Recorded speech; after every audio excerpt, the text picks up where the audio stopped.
Step into Value Zone. Value Zone. Hypermart. Button. Don't miss 50% off on IVF procedures in all 49 branches till 30th November. తరుణారుణ కరుణామయ విపులాయతనయనం కమలాకుచ కలశీభర విపులీకృత పులకం మురళీరవతరళీకృత ముని మానసనళినం మమ ఖేలతి మదచేతసి మధురాధరమమృతం. భాగవత కథాసుధ 3వ భాగంలోకి వచ్చాం. శ్రీకృష్ణుని కన్ను మన మీద ఉండాలి, ఆయన చూపు, ఆయన దృష్టి మనకు కావాలి. అది ఎలాంటి అత్యద్భుతమైన కన్నంటే మహాద్భుతమైన ఆయన యొక్క కొడగంటి చూపు, కొస చూపు, చిన్న క్రీగంటి చూపైనా మన మీద ఉండాలని కోరుకుంటూ భాగవత కథలోకి వెళ్దాం. యోగమాయ అవతరించి నిన్ను చంపేవాడు నాతో పాటే పుట్టి ఇంకో చోట పెరుగుతున్నాడని చెప్పి అదృశ్యమైపోయిన తర్వాత కంసుడు దేవకి వసుదేవులిద్దరికీ క్షమాపణ చెప్పి మిమ్మల్ని నేను వదిలిపెట్టేస్తున్నానని వదిలేసి ఇంటికి వెళ్ళిపోయాడు. ఈ వెళ్ళిన తర్వాత అతను ఏం చేశాడు, తన మంత్రులందరినీ రప్పించి యోగమాయాదేవి తనతో ఏం చెప్పిందో చెప్పాడు. చెప్పేసరికల్లా వీళ్ళందరూ ఏంటంటే ప్రతివాడికి ఒక్కొక్క ఆలోచన ఉంటుంది. యథా రాజా తథా మంత్రి, చాలా చోట్ల అలాగే ఉంటుంది. వీళ్ళు ఏమనుకున్నారంటే వీళ్ళంత వివేకవంతులు అనటానికి వీల్లేదు. ప్రతి సమస్యకి చంపటమో చావడమో తప్ప వేరే ఉపాయం ఉంటుందని తెలియదు వాళ్ళకి. దాంతో వాళ్ళు తమ సహజమైన పద్ధతిలో స్పందించి ఏం చెప్పారంటే నగరాలలో, గ్రామాలలో, ఎక్కడెక్కడ యాదవులుండే గొల్లపల్లెల్లో అయినా ఏం చేయాలి, 10 రోజుల వయసు కూడా లేని పసిపిల్లల్ని, అంతకు మించి వయసున్న పిల్లల్ని కూడా చంపేద్దాం. పసిపిల్లల్ని బతికించి ఉంచద్దు. తనతోటే పుట్టాడంటే ఆ రోజే పుట్టి ఉండాలి, లేదా ఓ 2 రోజుల ముందు, ఓ 3 రోజులు వెనకాల, అంతే కదా. కాబట్టి అయినా అసలు నీకు సరైన శత్రువు ఎవరు? విష్ణువు. మనకి దాయాదులే అయినా పరమ శత్రువులుగా మారినటువంటి దేవతలకి మూలబలం విష్ణువే. ధర్మం ఎక్కడుంటుందో విష్ణువు అక్కడ ఉంటాడు. వేదపారాయణలు, తపస్సు, యజ్ఞాలకు హవిస్సునిచ్చే గోవులు ఎక్కడుంటే ధర్మం అక్కడ ఉంటుంది. ప్రత్యక్షంగా విష్ణుమూర్తిని సంహరించే అవకాశం లేదు, ఆయన మనకు దొరకడు, అతని దేహం దొరకదు మనకి. కాబట్టి వీటన్నిటినీ నిర్మూలించామనుకో ఈ లోకంలో ధర్మం ఉండదు, విష్ణువుకి నిలవ నీడ ఉండదు, అతని వల్ల నీకు ప్రాణభయం ఉండదు అని సలహా చెప్పారు. కంసుడికి ఈ మాటలు చాలా నచ్చినాయి, బాగుందనుకున్నాడు. కామరూపులైన రాక్షసులందరినీ ఆ పనిలో ఉండమని ఆదేశించి పసిపిల్లల్ని చంపేయాలి అని చెప్పాడు. ఆదేశించి వెళ్ళిపోయాడు. కామక్రోధాలే అంటే రజోగుణమే ప్రధాన లక్షణంగా కలిగిన రాక్షసులు లోకాన్ని పీడించడానికి ఆనందంగా బయలుదేరారట. తమ ప్రభువు నందుడి ఇంట్లో లేకలేక కుమారుడు కలిగాడు. పిల్లవాడిని చూడడానికి ఊరంతా పరిగెత్తుకొచ్చారట. లేకలేక కలిగిన పిల్లాడు. అయితే యశోదాదేవి తెల్లగా ఉంటుంది, ఈ పుట్టిన పిల్లవాడు నల్లటివాడు. కానీ కలువరేకుల్లాంటి యశోదాదేవికి కళ్ళు ఎంత కలువలల్లే ఉంటాయట. ఈ పిల్లాడు కూడా కమలాయత నేత్రుడు. తల్లి కళ్ళే వచ్చాయి పిల్లాడికి. కాస్త రంగు తేడా ఉంది కానీ వాళ్ళ అమ్మ కళ్ళేనే చెంపకి చారడు కళ్ళని సంతోషించారు. పిల్లవాడిని చూశారు. అందరూ వచ్చి బోల్డ్ రకాల దిష్టిలు తీశారు. చక్కగా మంచి మంచి సుగంధ ద్రవ్యాలు వేసిన నీళ్లతో స్నానాలు చేయించారు. పసివాడికి ఉయ్యాలల్లో వేశారు. అందరూ ఎత్తుకుని పిల్లవాడి చేతుల్లోనే వీణలాగా ఆ చేతిలోంచి ఈ చేతిలోకి మారుతూ ఉన్నాడట. అయితే ఇలా ఏమైంది, ఈ పిల్లవాడు పుట్టేసరికల్లా జాతకర్మలు ఏవో చిన్నవి చేయవలసినవి, 11వ రోజు చేసే జాతకర్మలు అవి చిన్న కర్మలు చేశాడు. పేరైతే పెట్టలేదు కానీ చిన్న కర్మలు చేయవలసినవి. తర్వాత బ్రాహ్మణులకి, వేదవేత్తలకి దానాలు ఇచ్చాడు. ఈ శ్రీహరి భక్తుడైన నందుడు తన కుమారుడి క్షేమం కోసం అంటే లేక కలిగిన శిశువు అవటం వల్ల అర్చనలు చేయించాడు విష్ణుమూర్తికి. తర్వాత ఏ విష్ణువునైతే ప్రార్థిస్తున్నాడో ఆ విష్ణువే తన కుమారుడిగా తన ఇంట్లో ఉన్నాడని ఎరగడు. విష్ణుమాయ అలాంటిది. అయితే గోకులంలో ఉన్న వాళ్ళంతా ఈ పిల్లాడు పుట్టిన సందర్భంలో పసుపు, పాలు, పెరుగు ఒకళ్ళ మీద ఒకళ్ళు వసంతాలుగా చల్లుకుని బోల్డ్ అంత పెద్ద ఫంక్షన్లు చేసుకుని ఆనందించారు. బోల్డంత ఉత్సాహం. తమ రాజుకి కొడుకు కలిగాడంటే తమకు కాబోయే రాజు. దాంతో మహదానందంగా జరుపుకున్నారు. విష్ణువు కృష్ణుడై గోకులానికి వచ్చాడు. గోకులాన్నే తన నివాసంగా చేసుకున్నాడు.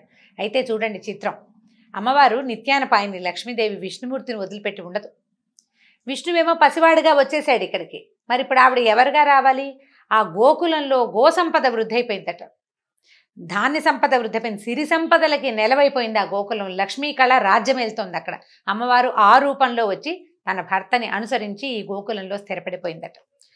నందుడు కంసుడికి సామంతరాజు. అతను ఏం చేస్తాడు, ప్రతి 6 నెలలకి 3 నెలలకి కప్పం కట్టే విధానం ఉంటుంది. ఈ రాజుగారికి కప్పం కట్టడానికి మధురకి వెళ్ళాడు.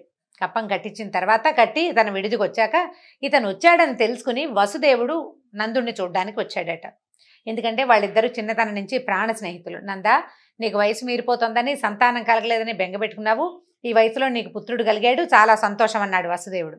సరే, నా కుమారుడు తన తల్లి రోహిణితో కలిసి నీ దగ్గరే ఉన్నాడు కదా, అంటే రోహిణి యొక్క గర్భస్థ శిశువు అయిన పిల్లవాడితోటి ఆవిడ అక్కడ చేరిపోయింది నందగోకులంలో, పిల్లాడు అక్కడే పుట్టాడు రోహిణీదేవికి. నా కొడుకు రోహిణి కులాసగా ఉన్నారా, నా బిడ్డని తన బిడ్డలాగా చూసుకుంటుందా యశోద అని నర్మగర్భంగా అడిగాడు. అడిగితే నందుడు అందరూ క్షేమమేనని, వసుదేవుడికి పుట్టిన సంతానాన్ని ఈ కంసుడు వధించినందుకు చాలా విచారపడుతున్నానని చెప్పాడు. వీళ్ళిద్దరూ మాట్లాడుకుంటుంటే వసుదేవుడికి ఒక ఊహ కలిగింది, అక్కడ ఏదో జరగబోతోందని. ఉన్నట్టుండి ఏమన్నాడంటే, నువ్వు కప్పం కట్టడానికి వచ్చావు, నీ పని అయిపోయింది, తొందరగా వెళ్ళిపో, నీ నందవ్రజంలో చాలా ఉత్పాతాలు జరగబోతున్నాయి, ఏదో ప్రమాదం రాబోతుంది, వెళ్ళిపోమని పంపించేశాడు. నందుడు కూడా భయపడ్డాడు. ఎందుకంటే వసుదేవుడు చాలా గొప్ప చరిత్ర కలిగిన వాడు, ఆనకదుందుబిగా పేరున్నవాడు. ఆయనకి ఏమైనా తడతాయి, ఆయన రాజర్షి, సాత్విక స్వభావుడు, ముందే కొన్ని జరగబోయేవి ఏమైనా తెలుసుకోగలిగినవాడు. అంచేత ఆయన చెప్పిన మాటకి కంగారుపడి ఈయన శ్రీహరిని ధ్యానిస్తూ నందుడు గోకులానికి వెళ్ళాడు. అయితే ఈ శిశువులని పసిబిడ్డల్ని చంపడానికి అనేక మంది రాక్షసులని, రాక్షస స్త్రీలని కూడా కంసుడు పంపించాడట. ఈ పంపించే వాళ్ళలో పూతన ఒకటి. ఈ పూతన ఏమిటంటే ఆమెకి ఆకాశగమన విద్య ఉంది, కోరిన రూపం ఇచ్ఛారూప ధారణ కూడా ఉంది, ఎలా కావాలంటే అట్లా మారుతుంది. ఈ పసిపిల్లల్ని సంహరించడంలో ఆరితేరిపోయింది ఈ అమ్మాయి. ఏమిటంటే ఈవిడ అనేక ప్రాంతాల్లో చేరి ఏం చేస్తుంది, బాలింతరాలుగా నటిస్తుంది. ఏ ఇంటికి వెళ్ళినా ఏ వాకిట్లో ఉన్నా కూర్చుని పిల్లాడికి పాలిస్తానని చంటి పిల్లవాడికి స్తన్యం ఇచ్చి చంపేస్తుంది. ఆమె స్తన్యంలోనే విషం ఉంటుంది, అప్పుడు తల్లి పాలల్లోనే విషం. ఆమె ఆ రకంగా పిల్లల్ని సంహరిస్తూ అంతా తిరుగుతూ ఇక్కడ చేరింది. అయితే ఈ వచ్చిన అమ్మాయి ఎంత పరమాద్భుత సౌందర్యం అట. చేతిలో పద్మం పట్టుకుని సమ్మోహనంగా నవ్వుతూ వస్తే విష్ణుమూర్తిని వెతుకోవడానికి లక్ష్మీదేవి వచ్చిందా అనిపించేంత సమ్మోహనంగా ఉందట. ఎంత కళ్ళగానో ఉంది. ఆమె సౌందర్యానికంటే రాక్షస మాయ వల్ల అందరూ ఆమెకు లోబడిపోయారు. ఎవరింట్లో పసిపిల్లలు ఉన్నారో చూసింది. నందుడి ఇంట్లో కొత్తగా పిల్లవాడు పుట్టాడని తెలుసుకుంది. ఈవిడ చూపులు ప్రసన్నంగా ఉన్నాయి కానీ అన్వేషణగానే ఉంది. పిల్లాడిని వెతుక్కుంటోంది, ఎక్కడున్నారా చంటి పిల్లలు అని. అయితే ఈ లోపలికి నందుడి ఇంటి వైపుకి వెళ్తే ఉయ్యాలలో నిస్సహాయంగా కాళ్ళు చేతులు ఆడిస్తూ పడుకున్న పసిపిల్లవాడు కనపడ్డాడు. రోజుల బిడ్డ, ఎక్కువ వయసు రాలేదు. అక్కడి నుంచి కృష్ణుడు గమనించాడు, ఈ పిల్లవాడు ఇంకా కృష్ణుడిని నామకరణం మనం చేయకూడదు, ఇంకా పేరు పెట్టలేదు అసలు. ఈ ఉయ్యాల్లో పడుకున్న చంటివాడు ఈమెను గమనించాడు. అక్కడి నుంచి కాళ్ళు చేతులు ఆడిస్తున్నాడు, ఆవలిస్తూ కళ్ళు మూసుకున్నాడు. దగ్గరకు వచ్చింది. ఈవిడ వచ్చేసరికల్లా ఈ పిల్లవాడిని ఎత్తుకుంది. మామూలుగా ఈ నందవ్రజంలో వచ్చిన వాళ్ళందరూ ఉయ్యాల్లో ఉన్న పిల్లాడిని ఎత్తుకుని ముద్దులాడడం, మళ్ళీ పిల్లాడిని అక్కడ పడుకోబెట్టడం, లేక కలిగిన రాచకొడుకు, దాంతో అందరూ ముద్దు చేస్తున్నారు. ఈ తల్లిను పెద్దల్లి రోహిణీదేవి ఊరుకున్నారు. ఆవిడ ఒళ్ళో తన కొడుకుని పెట్టుకుని కూర్చుంది. యశోదాదేవి ఏదో అటు ఇటు తిరుగుతోంది. ఈ పిల్లాడిని ఎత్తుకుని ఈ పిల్లవాడిని చూసేసరికల్లా, ఈ దగ్గరికి తీసుకునేసరికల్లా చనుపాలు ఇవ్వబోతోందని గమనించి వీళ్ళు వద్దు మా పిల్లాడికి నువ్వు పాలు ఇవ్వక్కర్లేదు, మాకు పాలు తక్కువ కాదు అని వీళ్ళు వారించారు తల్లులిద్దరు వద్దని. అయినా పైగా నువ్వు ఎక్కడి నుంచి వచ్చావు, నువ్వు ఏ పక్క నుంచి ఏ ఊళ్ళో నుంచి మా ఊరు వచ్చావు, మధ్యలో అంతా అడవి కదా అని అడిగే ఊహలు కూడా ఆ దారిలో ఉన్న వాళ్ళకి కానీ పని వాళ్ళకి కానీ వీళ్ళకి సహాయంగా ఉండే ఈ గోపస్త్రీలకు కానీ ఎవరికీ తట్టల. మీదే ఊరు, మీ ఆయన ఎవరు, నీకు ఎంతమంది పిల్లలు, ఇలాంటి ప్రశ్నలు మామూలుగా ఊళ్ళల్లో వేస్తారు. కానీ వీళ్ళు ఈ రాక్షసమాయికి లోబడి ఎవ్వరూ ఆమెను ప్రశ్నించలేదు. ఈ చంటి బిడ్డని ఎత్తుకుని ఒళ్ళో వేసుకుంది అమ్మాయి. వీళ్ళు వద్దన్నారు. ఆవిడ ఎట్లా అయిందంటే పరమమూర్ఖుడు కదలకుండా నిద్రపోయే మహాసర్పాన్ని తాడనుకుని ఒళ్ళో పెట్టుకున్నట్టుగా ఆ నిశ్శబ్దంగా పడుకుని కళ్ళు మూసుకుని దొంగ నిద్ర నటిస్తున్న చంటి పిల్లవాడిని సాధారణ శిశువుని భ్రమపడి ఈ పూతన అనే రాక్షసి ఆ పిల్లవాడిని ఎత్తి ఒళ్ళో పెట్టుకుంది. స్తన్యం పిల్లవాడికి చనుబాలు తాగించడానికి ప్రయత్నం చేసింది. ఎప్పుడైతే అతని నోట్లోకి ఆమె స్థానం వెళ్ళిందో మరుక్షణం కళ్ళు తెరిచేశాడు శిశువు. కళ్ళు తెరవటం ఏమిటి, ఒక్కసారిగా ఒకటే గుక్కతోటి ఆమె ప్రాణాలు కూడా లాగేశాడు పాలతో పాటు. ఈ విషం నిండిన పాలు విషం ఆయనకేం కొత్త, విషం ఆయనకు కొత్త కాదు. మహాసర్పాలని సైతం సంహరించగలిగిన గరుత్మంతుడి గర్వమణిచి ఆయన మీద కూర్చోగలిగిన వాడు. ఆయనకి ఏ కొత్త లేదు, శిశువుగా ఉన్నా కొత్త కాదు. ఎప్పుడైతే ఈ పిల్లవాడు గట్టిగా గుక్క పాలు పీల్చాడో ఈ పెద్ద కేక పెట్టట, ముంచె విడు అని అరుస్తూ లేచిందట. ఈ లేవడం మహా పెద్ద శరీరం, కొండల్లాంటి స్థనాలతోటి చాలా పెద్ద ఉగ్ర రూపం, మహా పెద్దదైన స్వరూపంతో విరుచుకుని పడిపోయిందట. ఈ వచ్చిన ఉత్పాతానికి వీళ్ళు ఏం చేస్తారంటే ఉయ్యాల ఇంట్లోగా లేదు, కొంచెం సావిట్లోకి ఉంది. ఈవిడ సావిట్లో ఉన్న ఉయ్యాల్లోంచి పిల్లాన్ని తీసుకుని వాకిలి వైపు అరుగు వైపుకి వచ్చింది. ఈ వెనక్కి పడ్డంతో చుట్టుపక్కల ఉన్న చెట్లన్నీ నుగ్గైపోయినాయట, ఇళ్ళు మొదళ్ళు కదిలిపోయినాయి. ఆమె కింద కొన్ని గోశాలలు, అవన్నీ గోవులు లేవు, అన్నీ పొద్దున్నే 10 అయ్యేసరికల్లా గోవులన్నీ గడ్డి మేయడానికి బయటికి వెళ్ళిపోతాయి, తిరగడానికి వెళ్ళిపోతాయి కదా. గోశాలలు అవి నుజ్జు అయిపోయినాయి, సమీపంలో ఉన్న 2-3 ఇళ్ళు పడిపోయినాయి. అసలు ఎంత మేర పడిందో ఆమె శరీరం, ఈ పెద్ద మోత, ఈ చెట్లు విరిగిపడిన శబ్దము, దాంతో అందరూ కంగారు పడ్డారు. వీళ్ళకి ఒళ్ళు తెలిసి చూసేసరికల్లా ఒక పెద్ద మహాకాయమైన ఒక స్త్రీ శరీరము, దాని గుండెల మీద చంటి పిల్లాడు కనపడ్డారు వీళ్ళకి.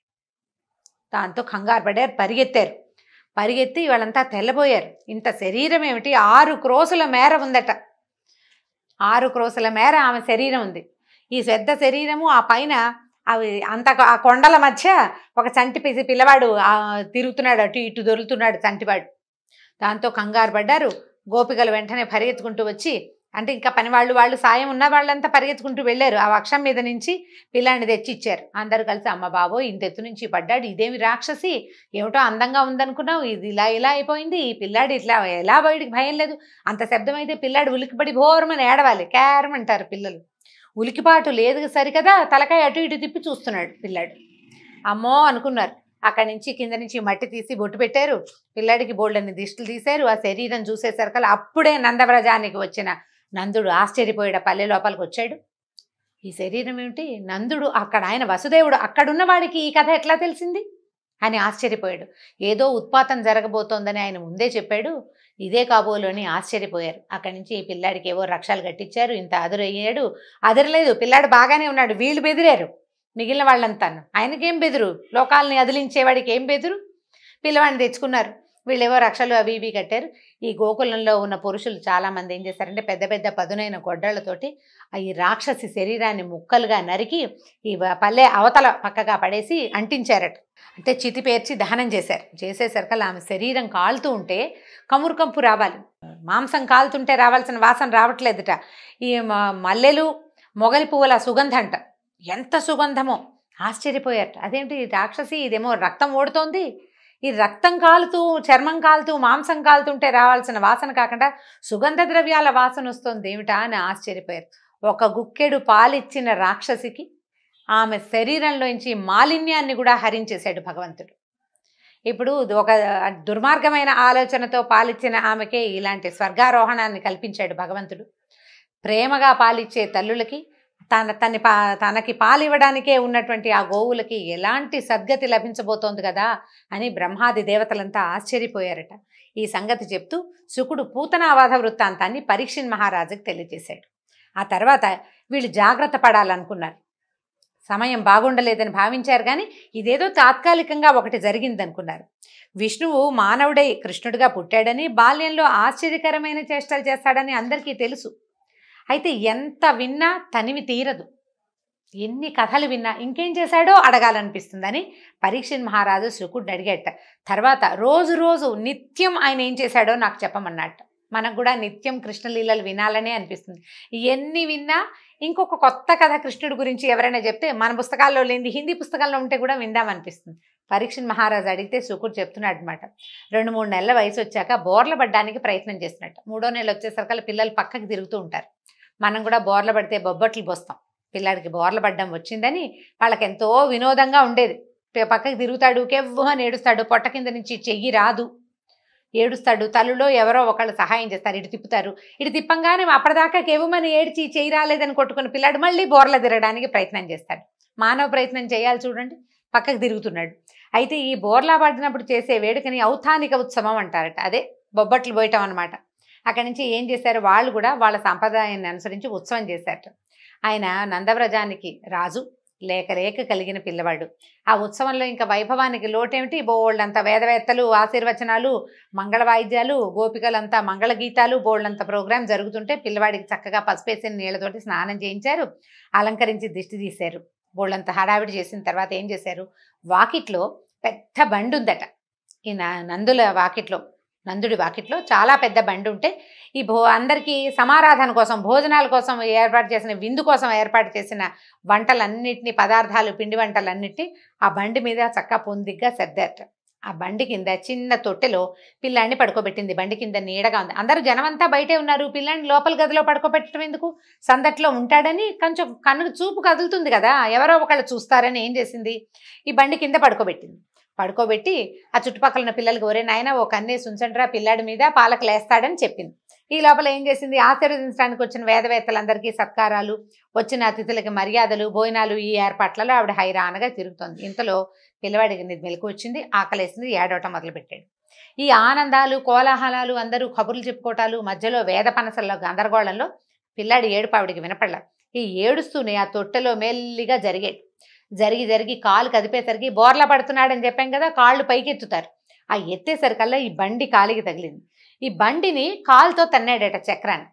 కాలు తగిలితే పిల్లవాడి కాలు ఎంత లేత చిగురల్లే ఉంటుంది. ఆ కాలికి బండి ఒక్కసారి తిరగబడింది. దాని నిండా ఇత్తడి కంచు గుండిగల్లో ఎన్నో ఆహార పదార్థాలు ఉన్నాయి, మొత్తం తిరగబడిపోయినాయి కిందకి. బండి ఇరుసులు కూడా ఊడి దూరంగా పడిపోయినాయి. ఇంత పెద్ద మోత. ఈ బండి ఏమో పడిపోయింది, పైన సామాన్లన్నీ దొర్లేసినాయి. తొట్లో ఉన్న పిల్లాడు మాత్రం తొట్టలోనే కాళ్ళు చేతులు ఆడిస్తూ ఆకలికి ఏడుస్తున్నాడు. భయపడి ఏడుపు కాదు, బేరమంట లేదు, ఊ అని నస ఆకలికి. దాంతో ఇప్పుడు పురుషులందరూ మగవాళ్ళంతా ఆశ్చర్యపోయారు, ఏమిటిది బండి ఎట్లా పడిపోయింది, ఇంత బండి ముక్కా చక్క అయిపోయింది ఏమిటి, పదార్థాలు పడిపోతే పిల్లాడు అదిరిపోకుండా ఏడుస్తాడేమిట్రా అని వీళ్ళు ఆశ్చర్యపోయారు. అక్కడ చూసిన పిల్లలు ఒక అన్నేసి ఉంచమని చెప్పారు కదా, పిల్లలు అన్నారు కృష్ణుడు కాలు తగిలింది బండి విరిగిపోయింది అనేసరికల్లా ఇంకేమిటది, అలా ఎలా అవుతుంది, బాలుండెక్కడ బండి ఎక్కడ అని పోతన గారు రాస్తారు. పిల్లాడెక్కడ బండి ఎక్కడ, దాన్ని ఆకాశం మీద పడేంత ఎత్తుగా ఎలా తంతాడు, ఈ మొత్తం పదార్థాలను ఎగిరి కింద పడ్డాయి. వాడు తంతే ఇలా ఎందుకు అవుతుంది, ఏదో జరిగింది అనుకున్నారు. అక్కడి నుంచి ఈవిడేం చేసింది, గబగబా ఏడుస్తున్న పిల్లాడు ఎత్తుకుంది. గాలో ధూళో ఏదో ఏ దుష్టగ్రహ ప్రభావమో ఏదో కారణం అంతేననుకున్నారు. ఈ పిల్లాడికి హోమాలు అవి చేశారు. దుష్టగ్రహ పీడ తొలగించడం కోసం రక్షలు కట్టారు. అందరూ కలిసి బండి సరిగ్గా నిలబెట్టుకున్నారు. మళ్ళీ వంటలు చేసుకుని మళ్ళీ గుండిగలు నింపుకుని తర్వాత శ్రీమన్నారాయణ పూజ ఏదో చేసుకుని భోజనాలు చేశారు. ఇలా అవుతూ ఉండగా ఈ శిశుహంతకి అయినటువంటి మన పూతన ఏమైంది, పూతన కనపట్టలేదు అని ఈ కంసుడి పరివారంలో చర్చకు వచ్చేసరికల్లా వాళ్ళు ఏం చేశారంటే వాళ్ళల్లో ఒకడిని తృణావర్తుడనే ఒకడిని చెప్పారు, రే పూతన ఎక్కడుందో చూడు అని. సరే ఈ తృణావర్తుడు ఏంటంటే వీడు గాలిలాగా తిరుగుతాడనమాట. అంటే గడ్డిపోచల్ని కూడా తిప్పగలడు గాల్లో, అలాంటి వాడు. సరే అతను ఏం చేశాడు, ఈ ఆకాశగమన విద్యతోటి తిరుగుతూ పూతన ఎక్కడుందో చూస్తున్నాడు. ఆ చూడడం కోసం నందవ్రజం మీదగా వెళ్తున్నాడట. ఆ వెళ్తుండగా ఈ యశోదాదేవి పిల్లాడిని ఒక 5వ నెలలో ఏమో వచ్చింది, 5-6 నెలలు వచ్చి ఉంటే ఒళ్ళో పెట్టుకుని కూర్చుంటే ఉండి పిల్లాడు బరువెక్కిపోతున్నాడు. బరువుగా ఉంటే తల్లులకి ఏమనిపిస్తుంది, పిల్లాడు బరువెక్కిపోతున్నాడు అనిపించదు. ఈ మధ్య పురుడొచ్చి నాకు వీక్నెస్ వచ్చింది, కాస్త నేను వీక్ అయ్యాను, కాళ్ళు తిమిరెక్కిపోతున్నాయి అనుకుంది ఆవిడ. నాకు కాళ్ళు తిమిరెక్కిపోతున్నాయి, నేను మొయ్యలేకపోతున్నాను, నాకు ఓపిక తగ్గింది అనుకుంది. కానీ నా పిల్లాడు ఇంత గుండులా బరువెక్కాడని ఏ తల్లి అనుకోదు. ఎంత బొద్దుగా ఉన్నా పిల్లాడు బాగా పాలు తాగడు, సరిగ్గా అన్నం తిండనే చెప్పుకుంటారు, తల్లి సహజమైన లక్షణం. ఏమనుకుంది ఆవిడ, కాళ్ళు తిమిరెక్కుతున్నాయని పిల్లాడిని తీసి పక్కన కూర్చోబెట్టింది. పక్కన కూర్చోబెట్టిన మరుక్షణం మొయ్యలేనంత బరువయ్యాడంటే మోయటానికి తనకి శక్తి లేదని భావించింది తల్లి పాపం. ఆ ఆకాశ మార్గంలో వెళ్తున్న తృణావర్తుడు ఈ నందవ్రజం మీదగా వచ్చాడట. పైనుంచి చూసేసరికల్లా ఈ పిల్లాడు కనపడ్డాడు. తల్లి ఒళ్ళో నుంచి దిగి పక్కన కూర్చున్నాడు. కొంచెం 7-6 నెలలు వచ్చింటాయి, కూర్చుంటారు కదా పిల్లలు, కాస్త నేలకి చేతులు ఊతం ఆనించి కూర్చుంటారు. పైనుంచి చూసేవాడికి కింద పిల్లాడు కనపడ్డాడు. చంటి పిల్లలు ఎక్కడ కనపడ్డా చంపేయమన్న కంసుడి ఆజ్ఞ గుర్తొచ్చింది. ఈ రావటం ఏమిటి, గుర్తు రాగానే వాడు సుడిగాలిలాగా పెద్ద గాలి రూపంలో వచ్చేసాడు. ఈ భూమి మీద చక్కగా చేతులు ఆనించి కూర్చున్నటువంటి కృష్ణకుమారుణ్ణి లేపేశాడు పైకి. కృష్ణుడు లేచి పైకి వెళ్ళిపోయాడు ఆ గాల్లో. అక్కడి నుంచి చుట్టుపక్కల వాళ్ళంతా ఈ గాలికి కంగారు పడ్డారు. ఏమిటి ఇంత సుడిగాలి వస్తుంది, ఇప్పుడు మనకు కూడా వస్తుంటాయి, సడన్గా ఏదో పెద్ద మోతగా వస్తుంది భూమి మీద నుంచి, ఇట్లా వర్ల్పూల్ లాంటిది ఏదో అంటారు, వచ్చేస్తుంది. సుడిగుండం కాదులేండి, వర్ల్పూల్ అంటే సుడిగుండం కాబోలు, దీన్ని ఏదో అంటారు, ఒక రకమైన తుఫాన్ లాంటిది, సుడిగాలే. ఈవిడ ఒక్క క్షణం తెప్పరిల్లి చూసుకుంది, పిల్లాడేడి లేడు, పిల్లవాడు కనపడలా. అటు ఇటు చూస్తే వాడికి అప్పుడు ఇంకా బాగా పాకటం రావడల్లా కొంచెం కూర్చోటం వచ్చింది. ఇక పిల్లాడు లేడు, ఆవిడ లబలబలాడుతూ పిల్లవాడు చంటివాడు ఇక్కడే కూర్చోబెట్టాను, నా పక్కనే ఉన్నాడు, ఏమైపోయాడని ఆవిడ ఏడవటం మొదలుపెట్టింది. వెతుకుతున్నారు. ఆ గాలికి ఒకళ్ళ హోరులో ఒకళ్ళ మాట ఒకళ్ళకి వినపడదు. ఆకులు, చెట్లు, చుట్టుపక్కల ఉన్న బళ్ళు అన్నీ కదిలిపోతున్నాయి. కొన్ని మొక్కలు ఎగిరి ఆ గాల్లో చుట్టుకుపోతున్నాయి. కింద గొడ్ల దగ్గర ఉంటుంది కదా, ఆవుల దగ్గర గడ్డి, అదంతా పైకి వెళ్ళిపోతుంది. గాల్లో పిల్లాడు కొట్టుకుపోయాడేమోనని అనిపించడం మొదలుపెట్టింది. ఇక విపరీతంగా ఏడ్చేస్తుంది ఆవిడ, నా పిల్లాడు అని. ఇంతలో ఏమైంది, గోకులంలో గాలి తగ్గిపోయింది. పైకి వెళ్ళిన పిల్లవాడు తనని లేపుకెళ్తున్న రాక్షసుడు, పిల్లలు సహజంగా ఎవరైనా ఎత్తుకోగానే మెడ చుట్టుతా చేతులు వేస్తారు. ఈ లేత తమలపాకు తీగల్లాగా ఉన్న చేతులతో ఆ ఎత్తుకున్న రాక్షసుడు మెడ చుట్టూతా 2 చేతులు వేసి పట్టుకున్నాడట. మెల్లిగా గాలి స్లో అయిపోయింది. ఈ చేతులు వేసి పట్టుకున్న పిల్లాడు వాళ్ళ అమ్మకే బరువు అయ్యాడు, కడుపులో మోసిన ఆవిడకి. వీడికి బరువు అవ్వడు. ఇంకా మెల్లిగా ఈ వేళ్లాడుతున్న పిల్లాడు మెడ పట్టుకున్నవాడు బరువు బరువు బరువు బరువు అపరిమితమైన బరువు పెరిగిపోయాడు. తృణావర్తుడి వేగం తగ్గిపోయింది. అంతకుముందు గోకులాన్ని అల్లల్లాడించేశాడు, ఇప్పుడు ఆకల్లాడించే స్థితి కూడా లేదు వాడికి. మెడ సాగిపోతోంది, లాగేస్తున్నాడు కిందకి ఈ పిల్లాడు. ఇక మొయ్యలేక ఆ పట్టుని వదిలిపెట్టేశాడు. ఈ వదలటం ఈ రాక్షసుడు నేల మీద పడిపోయాడు. వాడి మెడ చుట్టుకున్న చేతులతోటి పిల్లాడు కూడా కిందకు వచ్చేసాడు. నేల మీద రాళ్ల గుట్ట మీద పడేసరికల్లా ఒళ్ళంతా చితికిపోయింది ముక్కా చెక్కగా. వాడి మీద మెడ పట్టుకుని కూర్చుని ఉన్న పిల్లవాడికి మాత్రం ఏమీ కసుగందలేదు, శుభ్రంగా అట్టగే ఉన్నాడు, చక్కగా నున్నగా నవనవలాడుతూ. అందరూ ఆశ, ఇదేంటి ఇంత పెద్ద మోత, రాళ్ల మీద రాక్షసుడు పడ్డాడు, వాడి ఒళ్ళంతా చితికిపోయింది, వాడి మెడ పట్టుకుని వేళ్లాడుతున్నటువంటి పిల్లాడేమో కనపడుతున్నాడు. ఆశ్చర్యపోయారు, ఇంత బాలుడు, ఇంత చంటివాడు వీడిని ఎత్తుకుపోవడానికి బలిష్ఠుడైన రాక్షసుడు రావటం ఏమిటి, వాడు పైకి వెళ్ళిపోవటం ఏమిటి, పైకి వెళ్ళిన వాడు పడితే చితికిపోయాడు వాడు, వీడికి మాత్రం, ఈ పిల్లాడికి మాత్రం ఏమీ అవ్వలేదు, వీడు మృత్యుం జయించినట్టు ఉన్నాడు ఈ పిల్లవాడు, వీడికి ఏమీ కాలేదని ఆశ్చర్యపోయారు. మనం ఏం చేసాం భగవత్ప్రీతికి? పెద్దగా చేసిందేమీ లేదు. ఇంద్రియగోచరుడు కాడు శ్రీహరి, భగవంతుడు కనపడేవాడు కాదు. ఏదో ఒక రూపం పెట్టుకుని ఆరాధిస్తాం. మనం యజ్ఞాలు చేయలేదు, గుళ్ళు గోపురాలు కట్టించలేదు, సత్రాలు నిర్మించలేదు. ఏమీ చేయకపోయినా సరే, ఏం చేయకపోయినా భగవంతుని యొక్క నిర్హేతమైన కృపాకట్టు అక్షాలు మన మీద ఉన్నాయి.